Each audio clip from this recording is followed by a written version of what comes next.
ఇప్పుడు భూమి మీద సుమారు 233 దేశాలు ఉన్నాయి.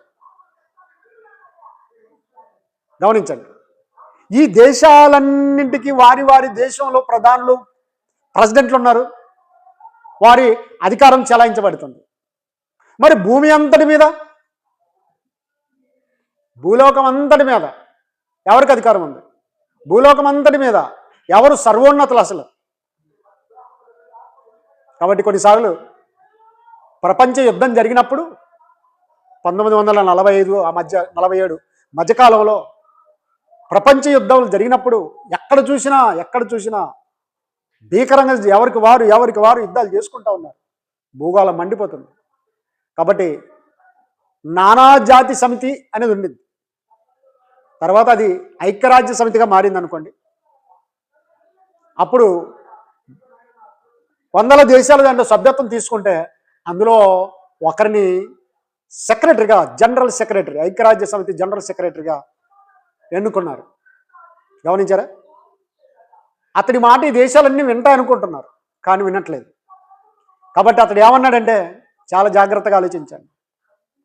ఆయన ఒక అద్భుతమైన మాట అన్నాడు.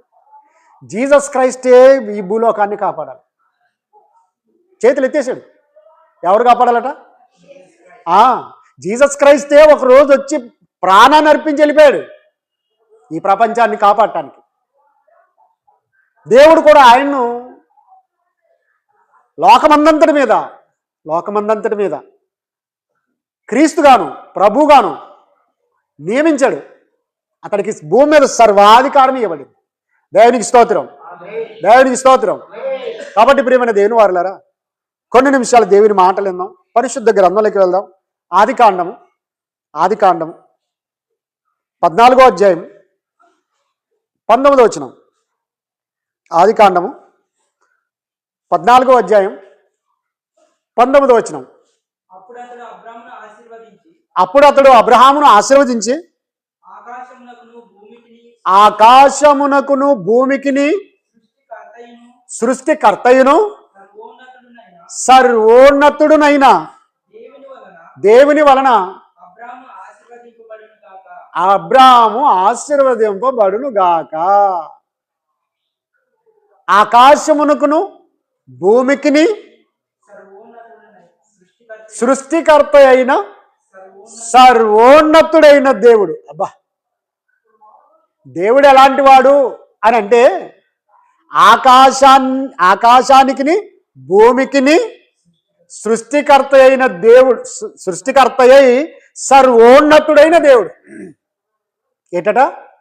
సర్వోన్నతుడు అని చెప్పింది. సర్వానికి అతడు ఉన్నతుడు. ఎవరికి అందనంత గొప్పవాడు అన్నమాట. ఒక రకంగా దేవుని యొక్క స్థితిని, హోదాను వర్ణించడానికి భాషలు చాలవు. అందుకొరకే సర్వోన్నతుడైన దేవుడు. ఇక తెలుగులో అంతకంటే మించిన పదం లేదండి. కాబట్టి దేవుడు ఎలా ఉంటాడు అంటే, ఆకాశానికిని భూమికిని సృష్టికర్త అయి సర్వోన్నతుడైన దేవుడు. అబ్బా, ఊరికే మనుషులు రాస్తే కాదు. గమనించారా? నువ్వు ఇలా చేసావు, ఏదో విగ్రహాన్ని పట్టుకొని దేవతాన్ని ఇలా చేసావు అని మనిషి ఊహించి ఇలా మన గ్రంథాల్లో ఉన్న మాటలను విని ఆ విగ్రహానికి, ఆ దేవుళ్ళు దేవతలను పడిన వారికి ఆపాదించవచ్చు, పొగడవచ్చేమో. కానీ నిజానికి ఆకాశానికి సృష్టికర్త ఎవరు? అక్కడ మాట సర్వోన్నతుడైన దేవుడు. భూమికి సృష్టికర్త ఎవరు? సర్వోన్నతుడైన దేవుడు. అంటే భూమి ఆకాశాలను సృష్టించి వాటిని నడుపుతున్న దేవుడు సర్వోన్నతుడైన. కొన్నిసార్లు నీ సైకిల్ సరిగ్గా నడవదు. ఆ చైన్ ఊడిపోతుంది. ఏది? సైకిల్ చైన్ ఊడిపోతుంది. ఊడిపోయిన ప్రతిసారి దాన్ని ఏం చేయాలి? గమనించరా? బైకు దానికి పెట్రోల్ అయిపోతే ఏం చేయాలి? పంచర్ అయితే ఏం చేయాలి? చేర్చుకొని పోవాలి, లేదంటే దొబ్బుకొని పోవాలి. గమనించరా? కానీ వేల సంవత్సరాల క్రితం నుండి ఆయన సృష్టించింది మొదలు భూమి ఆకాశాలు నడిపిస్తున్నాడు. ఎక్కడ బ్రేక్ పడలేదు. గమనించారా? యెహోషువ దగ్గర కొంచెం బ్రేక్ పడింది. ఎవరి దగ్గర? యెహోషువ దగ్గర.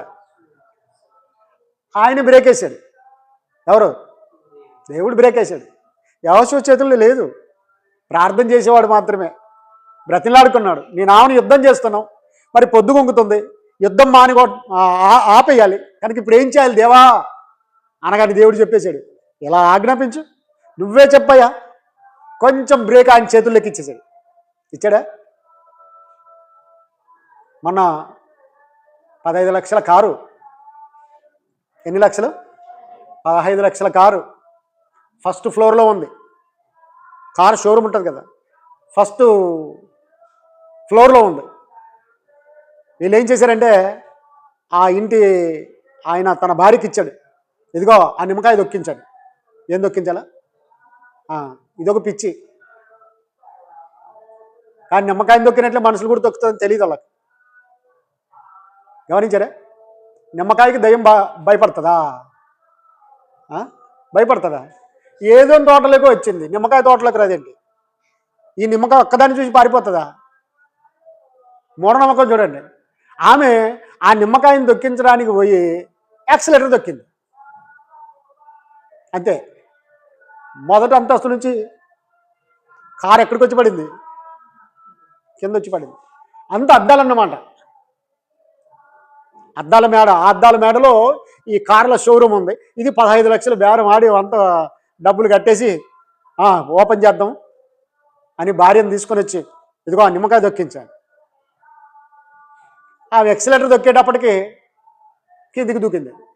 అంతే. అక్కడనే 15 లక్షలు నిమ్మకాయ, బీరకాయ, సొరకాయ అయినట్టు అయిపోయింది. గమనించారా? కాబట్టి ప్రియమైన దేవుని వారలారా, దేవుడు ఎలా ఉంటాడు అంటే ఆయన ఆకాశానికిని భూమికిని సృష్టికర్త అయి సర్వోన్నతుడైన దేవుడు. సృష్టికర్త అయిన సర్వోన్నతుడైన దేవుడు. కాబట్టి దేవుడు మానవ జాతికి అందనంతా గొప్పవాడు, సర్వ ఉన్నతుడు, భూమి కంటే ఎత్తైన వాడు, ఆకాశం కంటే ఎత్తైన వాడు. కాబట్టి సర్వోన్నతుడు అని చెప్పింది బైబిల్. అక్కడ 23వ వచనం చూడండి, 14వ అధ్యాయం 23వ వచనం చూడండి. ఆదికాండము. నేనే అబ్రామును ధనవంతునిగా చేసి తిని, ధనవంతునిగా చేసి తినని నువ్వు చెప్పకుండానట్లు ఒక్క నూలు పోగైనను చెప్పుల ఆరైనను నీ వాటిలో ఏదైనను తీసుకొనని ఆకాశమునకు భూమికిని సృష్టికర్తయును సర్వోన్నతుడును దేవుడునైనా. చూసారా? దేవుడు ఎలా ఉంటాడని చెప్తుంది బైబిలు. ఇదిగో నీ నుండి నూలు పోగైనను చెప్పులు వారైన తీసుకొనక, ఇదిగో నేను నా ద్వారా సంపాదించి తినని నువ్వు చెప్పుకొనకుండా మరి ఎవరు నాకు ఇచ్చారు అంటే ఆకాశానికిని భూమికిని సృష్టికర్త అయిన సర్వోన్నతుడైన దేవుడు నాకు అనుగ్రహించాడు. కాబట్టి మనకు ఏదైనా పంట పండినా, ఉద్యోగం వచ్చినా, చదువు వచ్చినా, గమనించరా, ఏదైనా మనకు కలిగింది అనుకోండి, నా వల్ల కలిగింది నేను సంపాదించాను అనకూడదు. అబ్రహాము ఎవరి వల్ల సంపాదించుకున్నాడు తెలుసా? ఆకాశానికిని భూమికిని సృష్టికర్తయగు సర్వోన్నతుడైన దేవుడు ఆయన వల్ల నేను సంపాదించుకున్నాను. దేవునికి స్తోత్రం. కాబట్టి దేవుడు ఎలా ఉంటాడు అంటే అతడు సర్వోన్నతుడు. గమనించండి ప్రియమైన దేవుని వారలారా, ద్వితీయోపదేశకాండంలో ఒక అద్భుతమైన మాట ఉంది. ద్వితీయోపదేశకాండం 32వ అధ్యాయం 8వ వచనం. 32వ అధ్యాయం 8వ వచనం. మహోన్నతుడును జనములకు వారి స్వాస్థ్యములను విభాగించినప్పుడు, నరజాతులను ప్రత్యేకించినప్పుడు ఇశ్రాయేలీయుల లెక్కను బట్టి ప్రజలకు సరిహద్దులను నియమించాను. మంచిది. మొట్టమొదటి ఏమనుంది? మహా ఉన్నతుడు ఉందండి. మహోన్నతుడు ఏం చేశాడయ్యా అంటే నరులను విభజించాడు, భూమిని విభజించాడు. ఈ జనం ఎక్కడ ఉండాలి, ఈ జనం ఎక్కడ ఉండాలి, ఈ దేశం ఎక్కడ ఉండాలి, ఈ దేశం ఎక్కడ ఉండాలి అని ఆయన విభజించాడు. ఎంత శక్తివంతుడు చూడండి. మనకు ఈ పొలంలో 12 సెంట్లు తీసేయాలి అని అంటే ఎవరు రావాలి? ఎవరు రావాలి? విభజన చేయడానికి ఈ సేనులో నుండి మన ప్లాట్ను విభజించడానికి ఎవరు రావాలి? సర్వేయర్ రావాలి. సర్వేయర్ వస్తే ఆటోమేటిక్గా తలారి వచ్చేస్తాడు. ఆటోమేటిక్గా ఇరుగు పొరుగు పొలాల వాళ్ళు వస్తారు. అప్పుడు దీన్ని అంతటిని కొలచి ఏం చేస్తాడు సర్వేయర్ తెలుసా? ఇక్కడికి 12 సెంట్లు అవుతుంది, ఇక్కడికి 2 సెంట్లు అవుతుంది, ఇక్కడికి 3 సెంట్లు అవుద్ది అని భూభాగాన్ని పంచుతాడండి. అలాగూ దేవుడు ఏం చేశాడట? జనములకు స్వాస్థ్యములను పంచిపెట్టాడటండి. ఆయన ఎంత గొప్పడు తెలుసా? భూగోళాన్ని విభాగాలు చేశాడు, జనాన్ని విభాగాలు చేశాడు, ఎవరి దేశం ఆడుకుండేటట్లు చేశాడు. దేవునికి స్తోత్రం. ఇది దేవుడు అంటే. ప్రపంచాన్ని కొలిచిచ్చేవాడు ఆయన.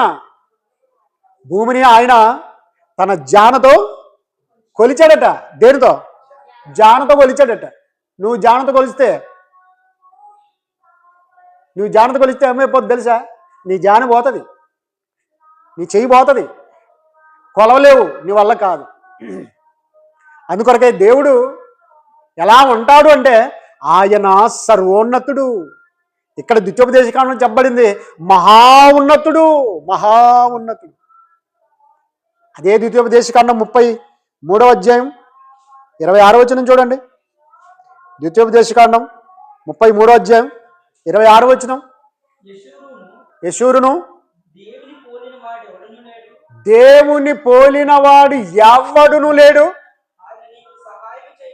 ఆయన నీకు సహాయం చేయుటకు. అబ్బా, ఆయన నీకు సహాయం చేయాలంటే ఎలా వస్తాడట? ఆకాశ వాహనం ఎక్కువ వస్తాడట. ఆయన విమానం కాదు, హెలికాప్టర్ కాదు, రైలు కాదు, ఆకాశ వాహనం ఎక్కి వచ్చి నీకు సహాయం చేస్తాడట. ముందు మాట ఏం చెప్పబడింది? అది సంగతి. భూలోకంలో ఎవడైనా దేవుడిలాగా ఉన్నాడా అంటే దేవుని పోలిన వాడు ఎవడు లేడు. ఆయన ఎందుకంటే ఆయన మహా ఉన్నతుడు, ఆయన సర్వోన్నతుడు కనుక ఆయన పోలిన వాడు ఎవడు లేడు. అలాగే ప్రియమైన దేవుని వారులారా, యోబు గారు ఒక అద్భుతమైన మాట అంటాడు. చూడండి, యోబు గ్రంథము 22వ అధ్యాయం 12వ వచనం. దేవుడు ఎలా ఉంటాడు అంటే యోబు గారు ఆత్మ ప్రేరేపితుడై ఈ గ్రంథాన్ని వ్రాస్తూ చెప్పాడు. చూడండి, 22వ అధ్యాయం 12వ వచనం.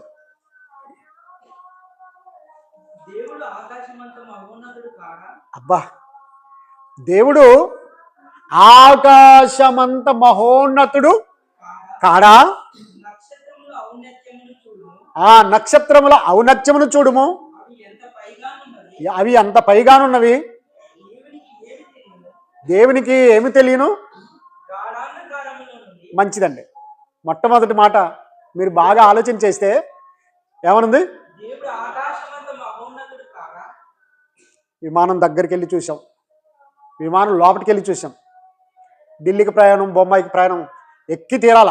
ఎప్పుడు చూసినా పైన పోయేదాన్ని చూసి విమానం అని సపరేట్గా చూస్తున్నాం. దేవుడు దాన్ని మమ్మల్ని ఎక్కించడా అని ఫ్యామిలీ మొత్తం పోయి కూర్చొని చూశాను. రైట్, బొంబాయి ప్రయాణం చేసినాం, ఢిల్లీ ప్రయాణం చేసినాం. ఒక్క విమానంలో సుమారు 500 మందిని పడుతుంది. ఎంతమందిని? 500 మందిని. మళ్ళీ వాళ్ళ సరుకులు, మరి బాత్రూములు 1కి 2కి అన్నీ ఉన్నాయి.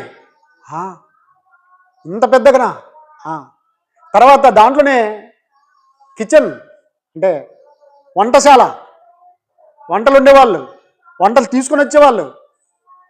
ఇడ్లీ కానివ్వండి, దోశ కానివ్వండి, సాంబార్ కానివ్వండి, టీ కానివ్వండి, కాఫీ కానివ్వండి, స్నాక్స్ కానివ్వండి, పళ్ళు కానివ్వండి, అలాగూ దొబ్బుకొని వచ్చేస్తారు. ఎవరి సీట్లో వాళ్ళకి పెట్టేస్తారు.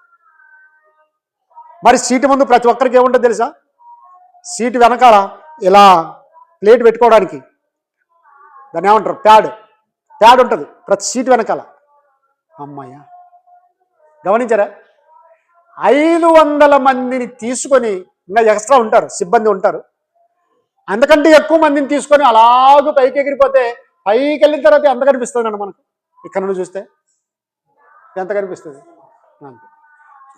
మనం కనిపించేది కాదు, అది ఆకాశంలో జానడంతా కనిపిస్తుంది. అదే నా విమానం అని చూసారా? కాబట్టి దేవుడు ఎంత ఉన్నతుడు అంటే యోబు గారు అంటారు మరోసారి 22వ అధ్యాయం 12వ వచనం, దేవుడు ఆకాశమంత మహోన్నతుడు. ఆకాశమంత ఉన్నాడు. ఎంత ఉన్నాడండి? ఆకాశం ఎంత ఉంది? యోబు గారు అన్నారు, బాగానే అన్నారు, దేవుడు ఆకాశమంత ఉన్నతుడు అన్నాడు కదా. ఆకాశం ఎంత ఉంది? పిడికిట్లో పట్టుకొని పోవచ్చా? బండికి వేసుకొని పోవచ్చా? ఇప్పుడు ఒక అద్భుతమైన మాట చెబుతాను, చాలా జాగ్రత్తగానండి.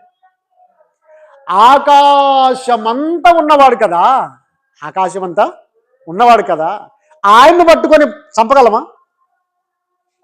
మనిషి చంపగలడా? గమనించండి, గాంధీని గాడ్సే అనేవాడు కాల్చి చంపాడు, అవునా? హెలికాప్టర్ ప్రమాదంలో వైఎస్ రాజశేఖర రెడ్డి చనిపోయాడు. అమెరికా అధ్యక్షుడు ట్రంప్కు సన్నిహితుడు, మొన్ననే చార్లీ క్రిక్ అనేటి ఆయన్ని ఏదో క్వశ్చన్కి ఆన్సర్ చెప్పడానికి మైక్ తీసుకొని చెప్పాడు, అంతే టపీమని కాల్చేసాడు, కరెక్ట్ గొంతులో పడ్డది, అంతే రక్తం పడిపోయాడు అంతే. కాబట్టి అలాగే చంపొచ్చేమో, మనుషులను అలాగే చంపచ్చు, బలాఢ్యుడిని చంపచ్చు. కానీ దేవుడు ఆకాశమంత మహోన్నతుడు. మరి ఎలా చంపగలరు మనుషులు? కొంతమంది వెర్రిగా మాట్లాడుతూ ఉంటారు, దేవుణ్ణి సిలువలో చంపారు. దేవుణ్ణి ఎలా చంపుతారండి? ఆయన అమరుడు, ఆయనకి జననం లేదు, మరణం లేదు, ఆయన అనంతుడు, సర్వశక్తిమంతుడిని 50-60 ఏళ్ళు జీవించమని చంపుతాడా? నో. దేవుడు తన కుమారుడిని యేసుక్రీస్తుకు ఒక శరీరాన్ని అమర్చాడు, ఈ లోకానికి పంపాడు, చంపడానికి పంపించాడు. మనుషులందరి పాపముల నిమిత్తమై అతడు చంపబడ్డాడు, సమాధి చేయబడ్డాడు, 3వ రోజు తిరిగి లేపబడ్డాడు. దానికి స్తోత్రం.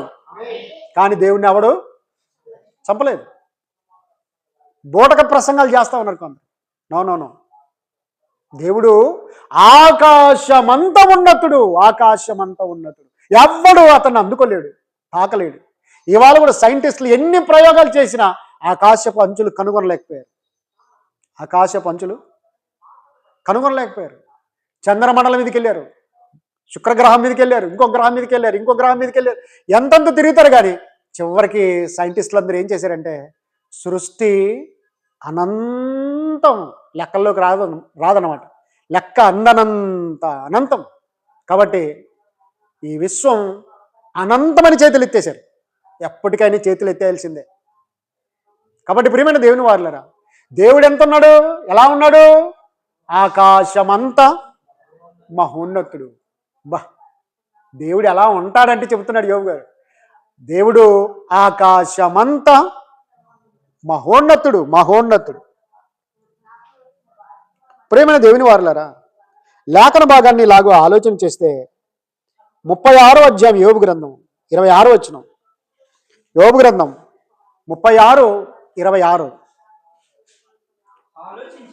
ఆలోచించుము, దేవుడు మహోన్నతుడు, మనము ఆయనను ఎరుగము, ఆయన సంవత్సరముల సంఖ్య మితిలేనిదంటే మితి లేదంట. అవును, మతి నుండి పుట్టింది మతం. గమనించారా? మితి అంటే పరిమితి, హద్దు, ఇంత అని చెప్పడానికి లేదన్నమాట. అందుకొరకే దేవుడు మహా ఉన్నతుడు, ఆయన సంవత్సరముల సంఖ్య మితి లేనిది. ఏం లేదట? మితి లేనిది. ఆకాశానికి హద్దు లేదు, కానీ ఆయన తెలుసు ఆకాశాన్ని నియమించిన వాడు కనుక. అలాగే దేవుడికి కూడా ఆయన సంవత్సరాలకు ఏం లేదు, మితి లేదు. మనకు మితి ఉందా? ఉందా? మా ఆయుష్కాలము 70, అధిక బలం ఉంటే 80, అంతలోని కనబడి పోతారు లేదా? బాగా గమనించండి. 60 ఏళ్ళకి వచ్చేటప్పటికి ఆయాసము, దుఃఖము, కీళ్ళ నొప్పులు వస్తాయా? క్యాన్సర్లు వస్తాయి, థైరాయిడ్లు వచ్చేస్తాయి, వస్తాయా? 60, 70 అధిక బలం ఉంటే తర్వాత ఏమవుద్ది? రాలిపోదువో నీవు, కూలిపోదువో, తెలియదురా నీకు ఏ గడియో. రాలిపోదువో నీవు, కూలిపోదువో, తెలియదురా నీకు ఏ గడియో. గమనించండి ప్రియమైన దేవుని వారు. కాబట్టి మనకు మితి ఉంది. 60 ఏళ్ళు, 70 ఏళ్ళు అధిక బలం ఉంటే 80 ఏళ్ళు, ఆ తర్వాత ఈ ప్రపంచాన్ని వదిలిపెట్టి వెళ్ళిపోతాం. కానీ దేవుడు తరతరాలుగా ఉండేవాడు, జగాలుగా ఉండేవాడు, యుగాలుగా ఉండేవాడు. ఆయన సంవత్సరముల యొక్క సంఖ్య మితి లేదు, మితి లేనిది. ఇంతకాలం బాగా ఆలోచించండి. 1,00,000 కోట్ల సంవత్సరాలు ఉంటాడా దేవుడు? 1,000,000 కోట్లు ఉంటాడా? నీ కంప్యూటర్కి అందదయ్యా, నీ సైన్స్కి అందదయ్యా. ఆయన సంవత్సరముల సంఖ్య మితి లేనిది. ఏంటట? మితి లేనిది. మనుషులకైతే మొదటగా 969, 950, 930, 900, 910 ఇలా ఇచ్చుకుంటూ వచ్చాడు.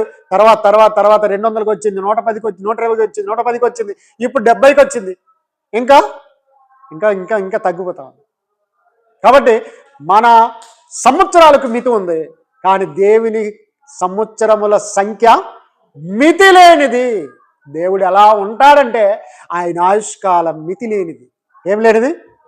మితి లేనిది. కాబట్టి ప్రియమైన దేవుని వారులారా, దేవుడు ఎలా ఉంటాడు అంటే అద్భుతంగా చెబుతుంది బైబిల్. కీర్తనకారుని అడుగుదాం. కీర్తనల గ్రంథం 46వ కీర్తన 10వ వచనం. కీర్తనల గ్రంథము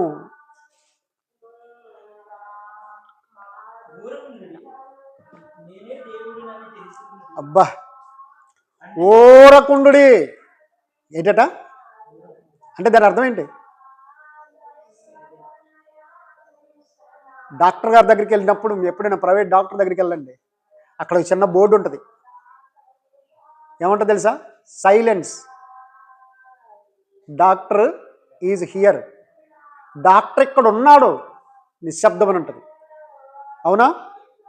అలాగే స్కూల్లో చూడండి, సార్ లేనప్పుడు అల్లరి చేస్తూ ఉంటారు, గోలగోలని పడతా ఉంటుంది. అవునా?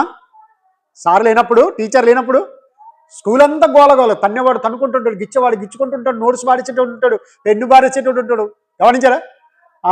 మెడపట్లు పెట్టేటోడు ఉంటాడు. రూమ్ అంతా గొడవ ఉంటుంది. అక్కడ వచ్చాడు అనుకో, ఎవడనో చూశాడు అనుకో స్టూడెంట్, వచ్చే టీచర్ వచ్చి అనేసరికి వీళ్ళంతా ఏమైపోతారు? అందరూ సంసారాలు అయిపోతారు. సైలెంట్ ఏంటి? సైలెంట్ ఎంత బుద్ధిమంతులో. సార్ లేకుండా కూడా చదువుకుంటున్నారు అన్నట్టు వెంటనే బుక్ ముందు వేసుకొని కూర్చున్నాము సైలెంట్గా. పక్కనతో మాట్లాడు, అవసరం ఉంది, మాట్లాడాల్సిన అవసరం ఉంది, కానీ మాట్లాడలేడు. ఎందుకంటే నటించాలి కదా. అంత సైలెంట్ అయిపోతుంది. ఇప్పుడు దేవుడు ఏం చెప్తున్నాడు చూడండి.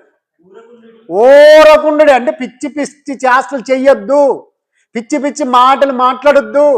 దేవుడంటే చెట్టు, దేవుడంటే రాయి, దేవుడంటే బొమ్మ, దేవుడంటే విగ్రహం, దేవుడంటే గమనించారా మనిషి, పక్షి, పురుగు, పాము, కుక్క, నక్క, పంది అనొద్దు. ఊరకుండు లేకపోతే వీపులు ఏమవుతాయి? విమానం అవుతాయి. జాగ్రత్త సుమి. నేను సైంటిస్ట్ అనుకుంటున్నావేమో, పెద్ద ప్రసంగికుడు అనుకుంటున్నావేమో, గొప్ప ధనవంతుడు అనుకుంటున్నావేమో, వీపులు విమానం అవుతాయి. వాచిపోతాయి. జాగ్రత్త. ఊరకుండుడి. ఏమని చెప్పింది? నేనే దేవుడు అని తెలుసుకోండి. అందుకొరకు సైలెంట్. బా, ప్రపంచ ప్రజలందరూ చెప్తున్నా ఊరకుండుడి, నేనే దేవుడు అని తెలుసుకోండి. అన్య జనులలో నేను మహోన్నతుడిని అగుదును, భూమి మీద నేను మహోన్నతుడిని అగుదును. ఎట్లాంటి వాడట? ఇందాక చెప్పాను కదా, ఐక్యరాజ్య సమితి జనరల్ సెక్రటరీ, 100 దేశాల సభ్యత్వం ఉన్న ఐక్యరాజ్య సమితి సెక్రటరీ ఏం చెప్పారు తెలుసా? ఈ భూగోళాన్ని శాంతపరచాలంటే ఒక్క జీసస్ క్రైస్ట్ వల్లే అవుతుంది, నా వల్ల కాదన్న. ఎస్. అమెరికా ప్రెసిడెంట్ సంవత్సరం నుంచి కోత కూస్తా ఉన్నాడు. ఏంటో తెలుసా? ఏమంటున్నాడు? యుద్ధాలు నేనే మాన్పించేస్తా. బాగా గమనించండి. రష్యా ఉక్రెయిన్ యుద్ధం జరుగుతూ ఉంది, దాన్ని మాన్పించేస్తా. ఇజ్రాయేల్ హమాస్ యుద్ధం జరుగుతుంది, దాన్ని మాన్పించేస్తా. ఇండియా పాకిస్తాన్ యుద్ధం జరుగుతుంది, దాన్ని మాన్పించేస్తాను. ఏది మాన్పించలేదు, జరుగుతూనే ఉన్నాయి. అంటే ప్రపంచ నోబెల్ ప్రైజ్ రావాలని అతడు అనుకుంటున్నాడు, కానీ అతడే యుద్ధం చేస్తున్నాడు. గమనించారా? కాబట్టి ప్రియమైన దేవుని వారలారా, ప్రపంచాన్ని ఒక్క ఊపుదామనుకుంటుంది అమెరికా పెద్దరికం, కానీ అమెరికానే ఫెయిల్ అయిపోతా ఉంది. ప్రియమైన దేవుని వారలారా, చాలా జాగ్రత్తగా ఆలోచించండి. ఊరకుండుడి, నేనే దేవుడునని తెలుసుకోండి, నేను అన్ని జనులలో మహోన్నతుడిని అగుదును, భూమి మీద మహోన్నతుడిని అగుదును. కాబట్టి భూమి మీద ప్రపంచాది అధినేతలే చేతులు ఎత్తేశారు, ఒక్క యేసుక్రీస్తు వల్ల మాత్రమే అవుతుందని చెప్పారు. దేవుడు అంటున్నాడు, బాగా గమనించండి, యేసుక్రీస్తు ద్వారా ప్రపంచానికి సమాధానం ఇస్తానంటున్నాడు. దేవునికి స్తోత్రం. అలాగే అన్ని జనులు కొంతమందిని టచ్ చేయండి. టచ్ చేస్తే ఏమంటారు తెలుసా? మనము సి బెలగల్లో చర్చ్ బిల్డింగ్ వేసాం, అక్కడ బోరు వేయించాం. దేవుని దయ వల్ల దాదాపు 3 ఇంచుల నీళ్ళు పన్నాయి. గమనించారా? 270 అడుగుల్లో 3 ఇంచులు నీళ్ళు పన్నాయి. 300 అడుగుల వరకు ఏమన్నాం వేశారు. మన కొంచెం దూరంలోనే అన్యులు ఒక దేవాలయం కట్టుకుంటున్నారు, గుడి కట్టుకుంటున్నారు. 3 చోట్ల ప్రయోగాలు చేశారు. 500 అడుగుల్లోకి వెళ్ళిపోయారు, నీళ్లు రాలేదు. దేవుడు ఎందుకో వాళ్ళ ద్వారా జ్ఞాపకం చెప్పుకున్నాడు. గమనించారా? నా ఫోన్ నెంబర్ అడిగారు, నేను కర్నూలులో ఉన్నాను. స్వామి, మేము 3 చోట్ల ప్రయత్నం చేసినాం బెలగల్లో, మరి మీకేం తొందరలోనే నీళ్లు పడినాయి, మాకు 3 చోట్ల 500 అడుగులు వెళ్ళినా కూడా నీళ్లు పడలేదు. ఏమన్నా శ్లోకం చదువు స్వామి, మీ దేవుడు గొప్పడు, మీ దేవుడు. చూసారా? అన్య జనులలో నేను మహోన్నతుడు నగుదును. అన్య జనులు ఫోన్ చేసి అడుగుతున్నారు, ఏదన్నా శ్లోకం చదువు స్వామి, మాకు కూడా నీళ్ళు కావాలా, మీ దేవుడు గొప్పడు. నేను చెప్పాను, మీ దేవుడు మా దేవుడు అన్నది కాదు, దేవుడు గొప్పవాడు. ఆయన బండ నుంచి మధుర జలాన్ని రప్పించినోడు. ప్రార్థన చేద్దాం మొదలు పెట్టాను నేను. రైట్ స్వామి, ప్రార్థన చేశాను. సాయంత్రానికి నాకు ఫోన్ చేశారు, మళ్ళీ 2.5 ఇంచులు పన్నాయని. దేవునికి స్తోత్రం. చూసారా? దేవుడు గొప్పవాడు. అన్య జనులలో నేను మహోన్నతుడు నగుదును. వారికి చేత కాదప్పుడు నేను చూపిస్తా వాళ్ళకి నీళ్ళు. చూసారా? సారు ప్రార్థన చేసినందువల్లే నీళ్ళు వచ్చే అనుకుంటున్నారు, పొరపాటు. నీళ్ళు రప్పించినాడు ఎవడు? దేవుడు. అందుకొరకే ఊరకుండుడి, నేనే దేవుడిని అని తెలుసుకోండి. అతను కదా దేవుడు, ఇతను కదా దేవుడు, పక్కన వాళ్ళు కదా దేవుడు, అవన్నీ అనొద్దు. నేనే దేవుడును అని తెలుసుకోండి. తర్వాత అన్య జనుల్లో నేను మహోన్నతుడు అగుదును, భూమి మీద నేనే మహోన్నతుడు అవుతానని చెప్పేసి. కాబట్టి భూమి మీద మహోన్నతుడు ఎవరంటే దేవుడు. అన్య జనుల్లో మహోన్నతుడు ఎవరు? దేవుడు. కాబట్టి ఇలాగ చూస్తే దేవుడు ఒక్కడే, ఆయనే మహోన్నతుడు, ఆయనే సర్వోన్నతుడు. కీర్తనకారుడు ఏమంటున్నాడు ఒకసారి చూడండి. 47వ కీర్తన 2వ వచనం. 47వ కీర్తన 2వ వచనం. యెహోవా మహోన్నతుడు, భయంకరుడు, ఆయన సర్వభూమికి. అమ్మయ్యా, దేనికి రాజు అయి ఉన్నాడట? సర్వభూమికి ఆయన మహారాజు అయి ఉన్నాడు. మహారాజు యెహోవా మహోన్నతుడు, మహోన్నతుడు, ఆయన భూమి మీద మహారాజు అని చెప్పబడింది చూడండి. అలాగే ప్రియమైన దేవుని వారలారా, 83వ కీర్తన 18వ వచనం. 83వ కీర్తన 18వ వచనాన్ని చూడండి. యెహోవాను నామము ధరించిన నీవు మాత్రమే సర్వలోకములో మహోన్నతుడు అని వారెరుగుదురుగాక. ఎంత అద్భుతమైన మాట చెప్పింది చూడండి బైబిల్. ఏంటట? ఏ నామం? దేవుడు గొప్ప మహోన్నతుడు, దేవుడు మహోన్నతుడు అంటే ఏ దేవుడు? లోకంలో దేవుళ్ళు దేవతలు ఉన్నారు కదా. కాబట్టి చాలా జాగ్రత్తగా ఆలోచించండి. యెహోవా అను నామము ధరించిన నీవు మాత్రమే. నీవు మాత్రమే అంటే సింగులరా, ప్లూరలా, ఏకవచనమా, బహువచనమా? ఏకవచనము. యెహోవాను నామము పేరు ధరించిన నీవు మాత్రమే, నీవు మాత్రమే మహోన్నతుడు, నీవు మాత్రమే మహోన్నతుడు అని వారు ఎరుగుదురుగాక. అబ్బా, ఎవరిప్పుడు మహోన్నతుడు? పేరుతో సహా చెప్పాడు చూడండి. యెహోవాను నీవు మాత్రమే, యెహోవాను నామమును ధరించిన నువ్వు మాత్రమే మహోన్నతుడవు. బా, కాబట్టి దేవుడు ఎలా ఉంటారు అంటే మహా ఉన్నతుడు, మహా ఉన్నతుడు. ఆకాశాన్ని అందుకోవాలని గోపురం కట్టారు. ఏ గోపురం? బాబేలు గోపురం. బాబేలే తర్వాత బబులోన్ అయింది. గమనించారా? ఆ బాబేలు గోపురాన్ని కట్టారు కట్టారు కట్టారు కట్టారు. ఓరి నాయన, ఎంతవరకు కడతారా? మీరందరు కలిస్తే కూడా కట్టుకుంటూ వచ్చారా? ఒకరి మీద ఒకడు నిలబడినా కూడా అవుతుందా? కాదురా నన్న, ఆకాశం అంత మీకు తెలీదు. ఆకాశమంత మహోన్నతుడు దేవుడు. ఎలా అందుకుంటారయ్యా బాబు? పిచ్చి ప్రయోగం నాయన, చచ్చిపోతారు మీరంతా. చీమల్లాగా మాడిపోతారు నన్న. ఆకలికి తట్టుకోలేరు, దాహానికి తట్టుకోలేరు. మీకు అన్నం కావాలి, నీళ్లు కావాలి, ఈ పనిముట్లు కావాలి, ఎప్పుడు కట్టాలి, ఎప్పుడు నీళ్లు పోయాలి, అది ఉంటుందా? అక్కడి నుండి పడితే ఏమైపోతారు మీరు? ఇప్పుడు కారు మొదటి అంతస్తు నుంచి పడితే ఏమైపోయింది? చింతపండు అయిపోయింది. 15 లక్షలు ఒక్క క్షణంలోనే ముద్ద అయిపోయింది. మరి అంత పెద్ద బాబేలు గోపురం ఆకాశాన్ని అంటెంత కట్టాలనుకున్నారు, అక్కడి నుంచి పడిపోతే మీరు ఏమైపోతారు? నాకు దొరకరు, నశించిపోతారు. కాబట్టి దేవుడు భాషలు తారుమారు చేసినాడు. రైట్, ఒకరి మాట ఒకరికి అర్థం కాలేదు కాబట్టి పని విరమించుకున్నారు. దేవుడు వారిని చెదరగొట్టాడు. దేశాలుగా భూమిని భాగాలు చేసేసాడు. ఇక్కడ వాళ్ళు ఇక్కడికి వెళ్ళిపోండి, అక్కడ వాళ్ళు అక్కడికి వెళ్ళిపోండి, ఏ భాష వచ్చిందో ఆ భాషకి వెళ్ళిపోండి. ఇక్కడే ఉంటే ఒకటే ఆలోచనతో ఏం చేస్తారు తెలుసా? మళ్ళా జలప్రలయం వస్తుందేమో, మళ్ళా జలప్రలయం వచ్చేస్తుందేమో, చచ్చిపోతామేమో, మేము కట్టుకోవాలనుకుంటున్నారా? మీరు కట్టుకోలేరు, మీ వల్ల కాదు. పరలోకానికి మార్గం నేను ఏర్పాటు చేయాలి, మీరు వెళ్ళిపోండి. కాబట్టి ప్రియమైన దేవుని వారలారా, యెహోవా అను నామం ధరించిన నీవు మాత్రమే మహోన్నతుడు. 91వ కీర్తన మొదటి వచనం చూడండి. 91వ కీర్తన మొదటి వచనం.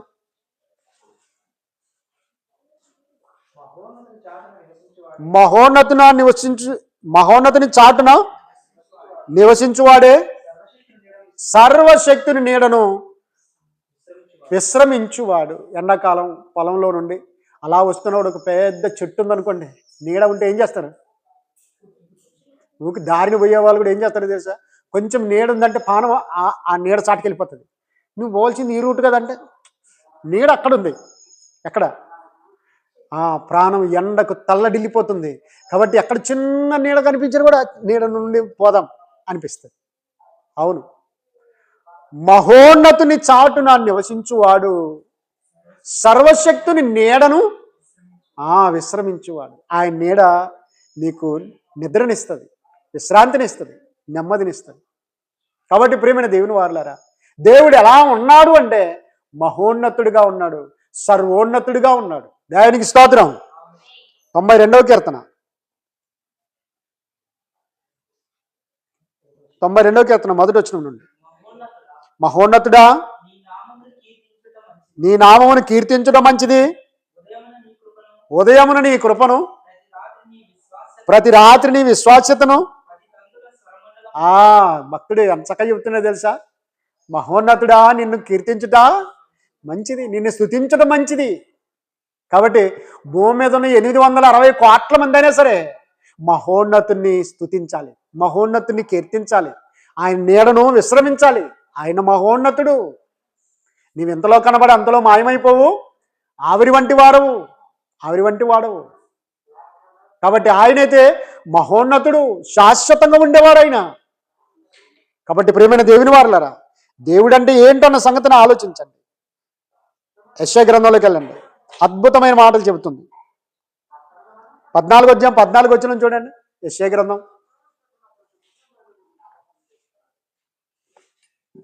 యెషయా గ్రంథం 14వ అధ్యాయం 14వ వచనంలో పరలోకంలోని ఒక దూత, దేవుని చేత చేయబడిన దూత దేవునితో ఏం చేసుకుంటుందో చూడండి. మేఘమండలం మీదకి ఎక్కుదును, మహోన్నతునితో మహోన్నతునితో మహోన్నతునితో నన్ను సమానునిగా చేసుకొందును అని నీవు మనసులో అనుకుంటేవి కదా.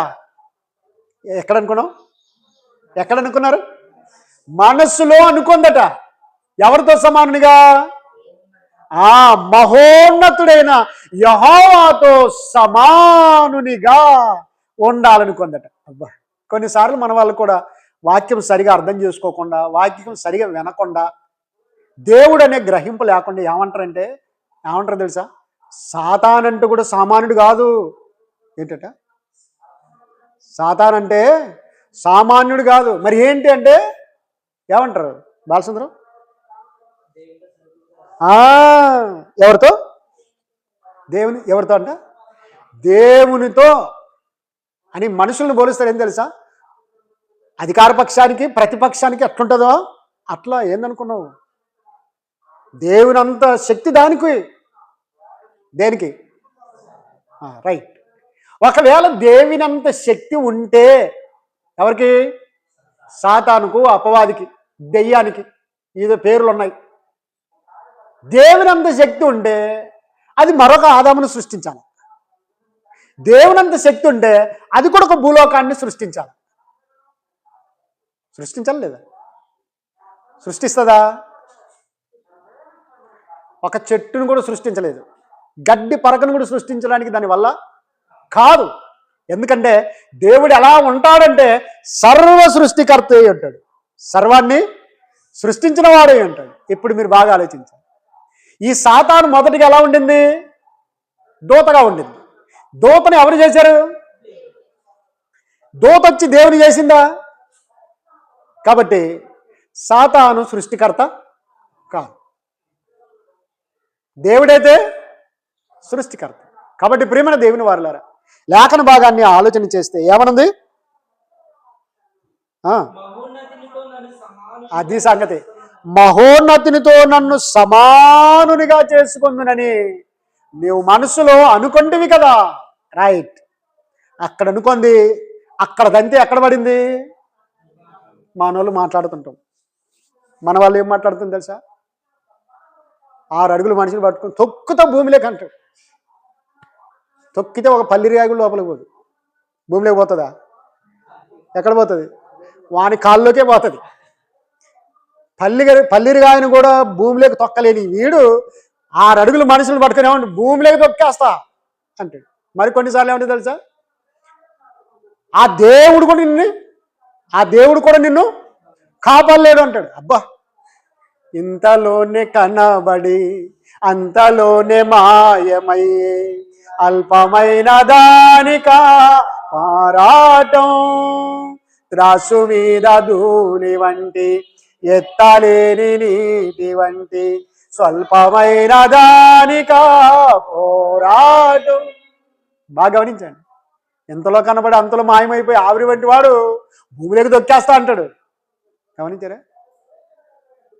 ఎంత గర్వంగా మాట్లాడతాడండి, ఎంత ఎత్తించుకొని మాట్లాడతాడు మనిషి. దేవుడు కూడా నిన్ను కాపాడలేడా? ఆహా, నువ్వే కాపాడతావు. అయితే చాలా జాగ్రత్తగా ఆలోచించండి. దేవుని వాక్యం ఏమని సెలవిచ్చింది? మహోన్నతునితో నన్ను సమానునిగా చేసుకోను. రైట్, అది భూలోకానికి వచ్చి పడింది. పడిందా? యేసుస్వామి కాలంలో ఏమంటుందో ఒకసారి చూద్దాం. ఎక్కడైతే మహోన్నతుడైన దేవునితో సమానంగా ఉంటానని అనుకుందో అక్కడ ఉండలేకపోయింది, భూమిపై పడింది. దేవుడు కొంతకాలం ఇక్కడ పర్మిషన్ ఇచ్చాడు. ఇక్కడ ఏమంటున్నాడో మార్కు సువార్త 5వ అధ్యాయం 7వ వచనం చూడండి. మార్కు సువార్త 5వ అధ్యాయము 7వ వచనం చూడండి. యేసు సర్వోన్నతుడైన దేవుని కుమారుడా, మాతో నీకేమి, నన్ను బాధపరచకుమని దేవుని పేరట నీకు ఆనబెట్టుచున్నాను అనేను. అబ్బా, ఏంటట? అక్కడ సమానంగా ఉండిందా? లేదు. దేవుని దోతల చేత ఓడింపడింది, భూమి మీద వచ్చి పడిపోయింది. ఇక్కడ యేసుక్రీస్తు వారు, దేవుని కుమారుడైన యేసుక్రీస్తు వారు ఎదురు కాగానే దానికి అర్థమైపోయింది. ఏమని అర్థమైంది తెలుసా? ఏమని అర్థమైంది తెలుసా? అంటుంది చూడండి. దేవుడంటే దయ్యానికి అర్థమైంది, యేసు అంటే దయ్యానికి అర్థమైపోయింది, అపోస్తులు అంటే దయ్యానికి అర్థమైపోయింది. కానీ మనిషే దేవుని అర్థం చేసుకోలేదు, యేసుస్వామిని అర్థం చేసుకోలేదు, పరిశుద్ధాత్మని అర్థం చేసుకోలేదు, వాక్యాన్ని అర్థం చేసుకోలేదు, అపోస్తులను అర్థం చేసుకోలేదు. నేటి బోధకులు అర్థం చేసుకున్న దెయ్యం ఏమందో తెలుసా? యేసు ఎటట దేవుడా అనిందా? మరేమనింది? యేసు నువ్వెవరో తెలుసా? సర్వోన్నతుడైన దేవుని కుమారుడా. దేవుడు ఎవరట? దేవుడు ఎలా ఉంటాడట? దయ్యాన్ని అడగండి చెబుతుంది. సత్యం చెప్పింది. అది ఏం చెప్పింది? సత్యం చెప్పింది. ఏమని? దేవుడు ఎవరో తెలుసా? దేవుడు ఎలా ఉంటాడో తెలుసా? సర్వోన్నతుడైన దేవుని కుమారుడా, నువ్వు దేవుని కుమారుడు. తెలుసు, కరెక్ట్గా చెప్పింది. దేవుడు ఎలా ఉంటాడట? సర్వోన్నతుడు. ఆయన నిన్ను పంపాడు, నువ్వు ఆయన కుమారుడివి. నాతో నీకేమి? ఆయన దగ్గర ఓడిపోయి వచ్చాను, ఆయన దూతల దగ్గరే ఓడిపోయి వచ్చాను, మళ్ళీ ఇప్పుడు నువ్వు ఆయన కొడుకుగా వచ్చావు. ఆయనే సర్వోన్నతుడు, మరి ఆయన కొడుకు నువ్వు సుమారుడువా? నాతో నీకేమయ్యా? నన్ను బాధపరచుకుమని ప్రేయర్ చేసింది, ప్రార్థన చేసింది. దేవుని పేరట నీకు ఆనబెట్టుచున్నాను. దేవుని పేరటనే వేడుకుంటున్నానయ్యా. దయచేసి జాగ్రత్తగా ఆలోచించండి.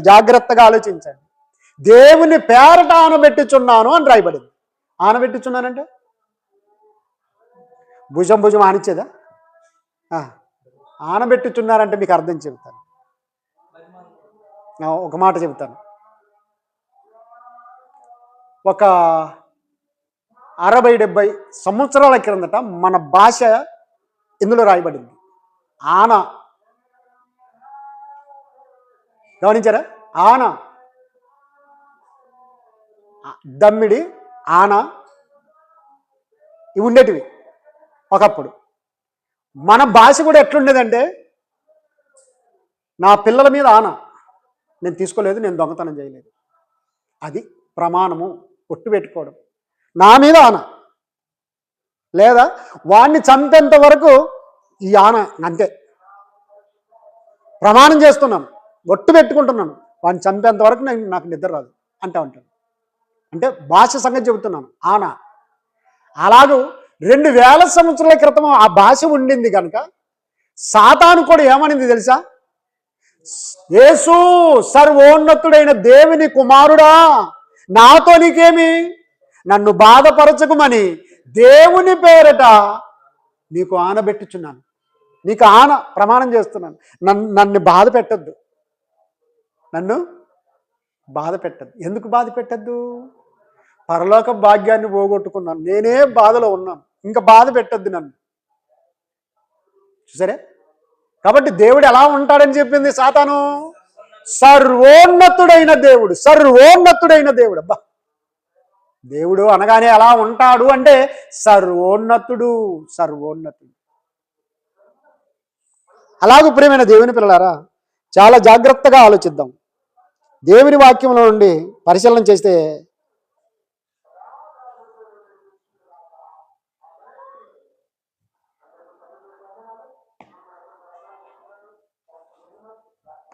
గొప్ప అద్భుతమైన మాట రాయబడింది. యెషయా గ్రంథము 57వ అధ్యాయం 15వ వచనం. యెషయా గ్రంథం 57వ అధ్యాయం 15వ వచనం. దేవుడు ఎలా ఉంటాడు అంటే మహాగణుడును, మహోన్నతుడును, పరిశుద్ధుడును, నిత్య నివాసి అయిన వాడు. ప్రార్థనలో ఉన్నాడండి, గమనించారా? ఎలా ఉన్నాడు దేవుడు అంటే చెబుతుందండి, మహాగణుడట. అంతకు మించిన గణుడు ఎవడు లేదు. మహాగణుడును, మహా ఉన్నతుడును, పరిశుద్ధుడును, నిత్య నివాసి అయిన వాడు. నిత్య నివాసి అయిన వాడు. దేవుడు ఎలా ఉంటాడు అంటే బైబిల్ చాలా అద్భుతంగా చెప్పిందండి. మహాగణుడు, మహోన్నతుడు, పరిశుద్ధుడు, నిత్య నివాసి అయిన వాడు. నిత్య నివాసి అయిన వాడు. ప్రియమైన దేవుని వారులారా, హెబ్రీ పత్రిక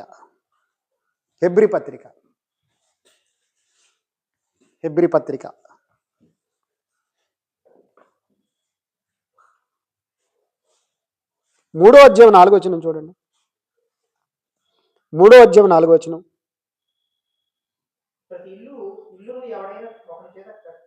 నాలుగో వచనం కలిసి ఉంది కదా, రైట్. సమస్తమును కట్టినవాడు దేవుడే, ఇంటికంటే దాన్ని కట్టినవాడు ఎక్కువ ఘనత పొందినట్లు ఈయన మోషే కంటే ఎక్కువగా. అంటే మోషే కంటే గొప్పవాడు ఎవడంటే యేసుక్రీస్తు వారు. మోషే కంటే గొప్పవాడు. బాగా గమనించండి. మోషే ప్రార్థన చేస్తే ఏం కురిసింది? మన్నా కురిసిందా? మోషే ప్రార్థించగా మన్నాను ఇంకోటి తెలుసా? యేసుస్వామి ఏమన్నాడు తెలుసా? మోషే ప్రార్థన చేస్తే అన్నం కురవలేదు. ఏం కురవలేదు? మన్నా కురవలేదట, నా తండ్రి కురిపించాడంట. అంటే అర్థమైందా? మోసే చేతుల్లో లేదు, అతడు ప్రార్థన మాత్రమే చేశాడు. కన్నా మన్నాను కురిపించింది ఎవరు? నా తండ్రి అన్నాడు యేసుక్రీస్తు వారు, నా తండ్రి. అందుకొరకే మోసే కంటే శ్రేష్ఠుడు ఈయన. ఎలా శ్రేష్ఠుడంటే ఆకాశం నుండి కురిచిన మన్నాను భుజించి ఇశ్రాయేలీయులు చనిపోయారు, కానీ నా తండ్రి ఏం చేశాడంటే పరలోకం నుండి పంపిన జీవాహారమును నేనే. ఈ జీవాహారముని తినువాడు మరెన్నటికి చనిపోడు. అంటే అర్థమైందా? మోసే కురిపించిన అన్నము తిని ఇశ్రాయేలు నశించారు, కానీ నా తండ్రి పంపించిన జీవాహారం నేను. నన్ను తిని త్రాగువాడు నిత్య జీవము గలవాడు. చాలా జాగ్రత్తగా ఆలోచించండి. కాబట్టి ప్రియమైన దేవుని వారులారా, మోసే కంటే గొప్పవాడు యేసుక్రీస్తు వారు. ఎందుకంటే అబ్రహాము, మోషే, పితరులందరూ కూడా, రాజులందరూ కూడా, ప్రవక్తలందరూ కూడా యేసు రాకను ఎదురు చూశారు. దేవుని కుమారుని ప్రత్యక్షత కొరకు అపేక్షించారు. కాబట్టి మోషే కంటే శ్రేష్ఠుడు. తర్వాత అద్భుతమైన వచనాన్ని ఇంకోటి చూద్దాం. మత్తయి సువార్త 12వ అధ్యాయం 41వ వచనం. మత్తయి సువార్త 12వ అధ్యాయం 41వ వచనం చూడండి. నానా, నినివే వారు యోనా ప్రకటన విని మారు మనసు పొందిరి కనుక విమర్శ సమయమున నినివే వారు ఈ తరము వారితో నిలవబడి వారి మీద నేరస్థాపన చేతురు. ఇదిగో యోనా కంటే గొప్పవాడు ఎవరండి? యోనా కంటే గొప్పవాడు. యోనా ప్రకటన విని నినివే ప్రజలు మారు మనసు పొందారు. ఇవాళ యేసుక్రీస్తు వారి ప్రకటనను విని, సువార్తను విని ప్రపంచం మారుతుంది. అక్కడ నినివే పట్టణం మాత్రమే. గమనించారా? యోనా ప్రకటన విని మారు మనసు పొందింది ఎవరు? నినివే పట్టణం వారు మాత్రమే. ఈ రోజు క్రీస్తు యేసు సువార్తను విని ఎంతమంది? నినివే వారు ఒకరేనా? ఇజ్రాయేల్ వారు ఒక్కరేనా? ప్రపంచమన్నంతట ఉన్న వారందరికీ రక్షణ ఉంది. కాబట్టి ఇదిగో యోనా కంటే శ్రేష్ఠుడు ఇక్కడున్నాడు. ఇక్కడ యోనా కంటే గొప్పవాడు ఎవడు? యేసుస్వామి. అక్కడ మోసే కంటే గొప్పవాడు యేసుక్రీస్తు వారు. ఇక్కడ యోనా కంటే గొప్పవాడు యేసుక్రీస్తు వారు. మరొక మాటను చూద్దాం, అద్భుతమైన మాట చూద్దాం. 42వ వచనం చూడండి. అక్కడే విమర్శ సమయమున దక్షిణ దేశపు రాణి ఈ తరము వారితో నిలవబడి వారి మీద నేరస్థాపన చేయును. ఆమె సొలొమోను జ్ఞానం వినుటకు భూమి అంతముల నుండి వచ్చెను. ఇదిగో సొలొమోను కంటే గొప్పవాడు ఎవరండి? సొలొమోను జ్ఞాని అయిన సొలొమోను, జ్ఞాని అయిన సొలొమోను అంటున్నాం కదా. సొలొమోను కంటే గొప్పవాడు ఎవరు? యేసుక్రీస్తు వారు. ఇప్పుడు చాలా జాగ్రత్తగానండి. మోషే కంటే గొప్పవాడు ఎవరు? యేసుక్రీస్తు వారు. చాలా జాగ్రత్తగా వినాలి. యోనా కంటే గొప్పవాడు యేసుక్రీస్తు వారు. సొలొమోను కంటే గొప్పవాడు యేసుక్రీస్తు వారు. మీరు బాగా ఆలోచించాలి. ఆ యేసుక్రీస్తు వారి కంటే గొప్పవాడు ఎవరున్నారు? అది చూడండి.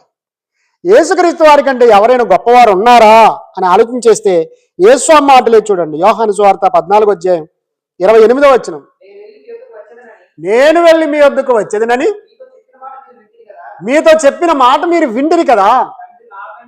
తండ్రి నాకంటే గొప్పవాడు. తండ్రి ఎవరికంటే?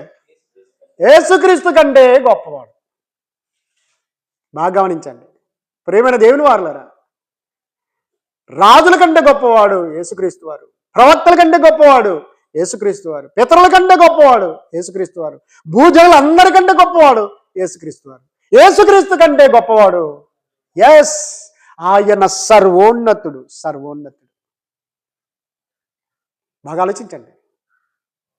యేసుక్రీస్తు వారి కంటే గొప్పవాడు.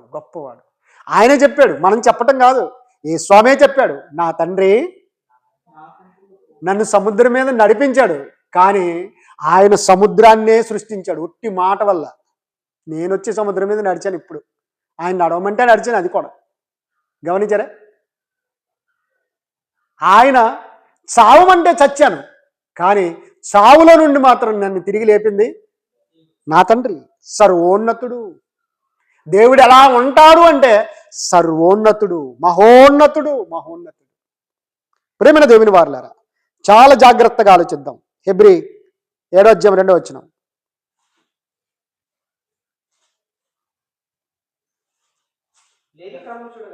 లేవి క్రమం చూడగా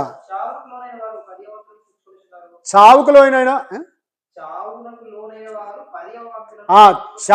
లోనైన వారు 10వ వంతు పుచ్చుకొనుచున్నారు. అయితే ఈ క్రమం చూడగా 7వ అధ్యాయం 2వ వచనమేనా? ఎవడు కలుసుకొని అతనిని ఆశీర్వదించెనో, ఎవడు అబ్రహాము అన్నిటిలో 10వ వంతు ఇచ్చెనో, ఆ షాలేము రాజును,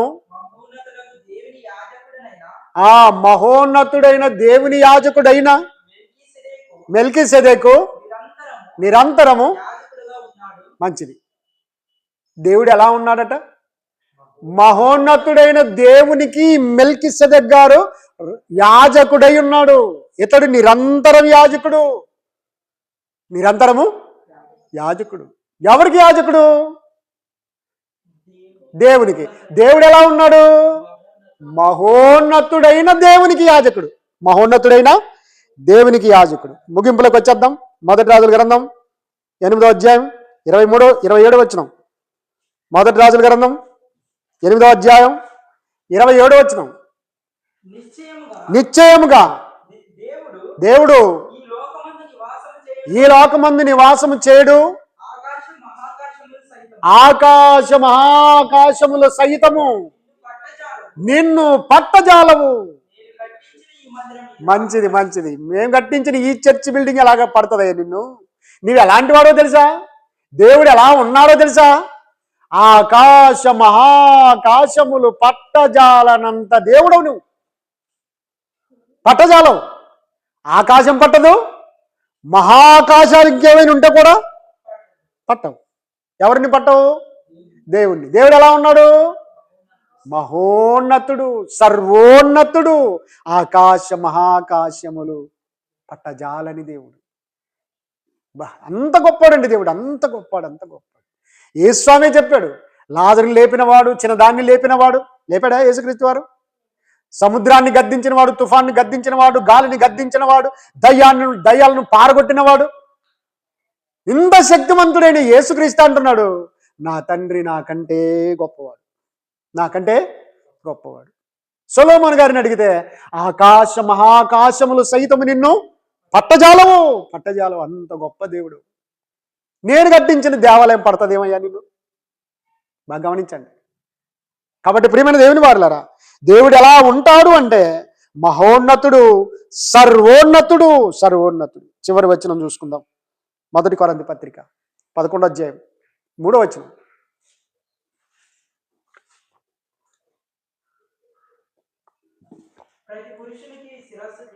ప్రతి పురుషునికి శిరస్సు క్రీస్తనియు, స్త్రీకి శిరస్సు పురుషుడనియు, క్రీస్తునికి శిరస్సు దేవుడనియు. మంచిది. మీరు తెలుసుకొనవలనని కోరుచున్నాను అన్నాడు. చాలా జాగ్రత్తగానండి.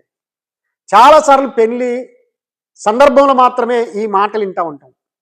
ఈ మాటలు కూడా ఎక్కడి వరకు ఆపేస్తారంటే, స్త్రీకి శిరస్సు పురుషుడు, కాబట్టి పురుషునికి అన్ని విషయాలు లోబడి ఉండాలని పెళ్లి కుమార్తె చెబుతారు. పెళ్లి కుమారునికి అన్ని విషయాలు ఈమెను ప్రేమించాలని అక్కడ వరకే చెబుతారు. కానీ బైబిల్ ఎంత స్పష్టంగా చెప్పిందంటే, స్త్రీకి శిరస్సు ఎవరట? స్త్రీలకు శిరస్సు ఎవరు? పురుషుడు. పురుషులకు శిరస్సు ఎవరు? క్రీస్తు. క్రీస్తుకి శిరస్సు ఎవరు? దేవుడు. దేవుడు. ఇక దేవునికి శిరస్సు అంటది ఏం లేదు, ఆయనే. అర్థమైందా? ఇప్పుడు మీరు బాగా అర్థం చేసుకోవాలి. సంఘానికి శిరస్సు ఎవరు? క్రీస్తు. సంఘం అంటే ఎవరు? మనమంటే క్రీస్తు సంఘమునందు నమ్మి బాప్తిస్మం పొంది సంఘంలోకి చేర్చబడి ఉండాలి. అందరూ బాప్తిస్మం తీసుకునే వాళ్ళు ఉన్నారు. బాప్తిస్మం ఇచ్చి ఒక దగ్గర బాప్తిస్మం తీసుకున్నట్టు మునిగిపోయే వాళ్ళు ఉన్నారు. ఇంకా అక్కడే పోతారు, వాళ్ళు తిరిగి రారు. గమనించారా?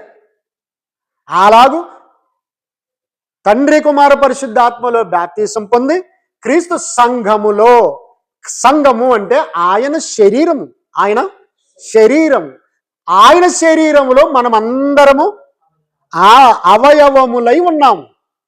అనేక అవయవములు కలిసి ఒక శరీరముగా ఎలాగుందో, అనేకులము క్రీస్తునందు విశ్వాసం ఉంచి ఒక్క శరీరముగా, అంటే క్రీస్తు శరీరముగా, సంఘముగా కట్టబడి ఉన్నాము. ఇట్టి సంఘమునకు శిరస్సు క్రీస్తు, క్రీస్తుకు శిరస్సు దేవుడు. కాబట్టి దేవుడు మహోన్నతుడు, ఆయనకు పైకి ఇంకెవరు లేరు. కాబట్టి స్త్రీకి శిరస్సు పురుషుడు, పురుషునికి శిరస్సు క్రీస్తు, క్రీస్తుకి శిరస్సు దేవుడు. అందుకొరకే ఆయన సర్వోన్నతుడు. దేవుడు ఎలా ఉంటాడు? సర్వోన్నతుడు, మహోన్నతుడు. కాబట్టి నువ్వేమో స్త్రీకి శిరస్సుగా ఉంటే, గమనించారా? స్త్రీకి పురుషుడి శిరస్సుగా ఉంటే పురుషునికి క్రీస్తు శిరస్సుగా ఉన్నాడు. క్రీస్తుకు అన్ని విషయాల్లో మనం ఏం చేయాలి? లోబడి ఉండాలి, లోబడి ఉండాలి. ఎందుకంటే మనకు అధికారి క్రీస్తు. క్రీస్తు కూడా అధికారం, క్రీస్తుకు కూడా అధికారం ఉన్నాడు. ఆయనే దేవుడు, ఆయన మహా ఉన్నతుడు, ఆయన సర్వోన్నతుడు. కాబట్టి ఇంత గొప్ప దేవుని సంగతులు మనం తెలుసుకుంటున్నాము. ఇప్పుడు మనకు బాగా దొరికిపోయాడు దేవుడు. దొరికిపోయాడే అనాలి. లేకపోతే మనం రకరకాల బోధలు వినుకుంటూ పోయింటే చచ్చిన చేపలా కొట్టుకొని పోయేవాళ్ళం. ఇప్పుడు బతికిన చేపలాగా ఆయన దగ్గరికి వెళ్తున్నాం, ఆయన దగ్గరికి వెళ్తున్నాం. ఎంత దగ్గరికి వెళ్తున్నాము అంటే సృష్టికర్త దగ్గరికి వెళ్తున్నాం, సర్వాధికారి దగ్గరికి వెళ్తున్నాం లేదా? ఆయన దగ్గర ఉన్నాం మనం. ఇప్పుడు ఆయన దగ్గర ఉన్నాం. ఆయన మనలో ఉన్నాడు, అందరిలోనూ అంతటను వ్యాపించి ఉన్నాడు. కాబట్టి ఇప్పుడు దేవుడు ఎలా ఉన్నాడు అంటే సర్వోన్నతుడు. ఎవరైనా సర్వోన్నతుడు, సర్వోన్నతుని చాటున నివసించువాడు, సర్వోన్నతుని నీడను విశ్రమించువాడు. ఎవడైతే ఆయన చాటుకి వెళ్ళిపోతాడో, ఆయన దగ్గరికి వెళ్ళిపోతాడో, ఆయన అంత గట్టిగా నమ్ముతాడో, ఆయన నీడను విశ్రాంతి తీసుకుంటాడు. దేవునికి స్తోత్రం. కాబట్టి ప్రేమైన దేవుడు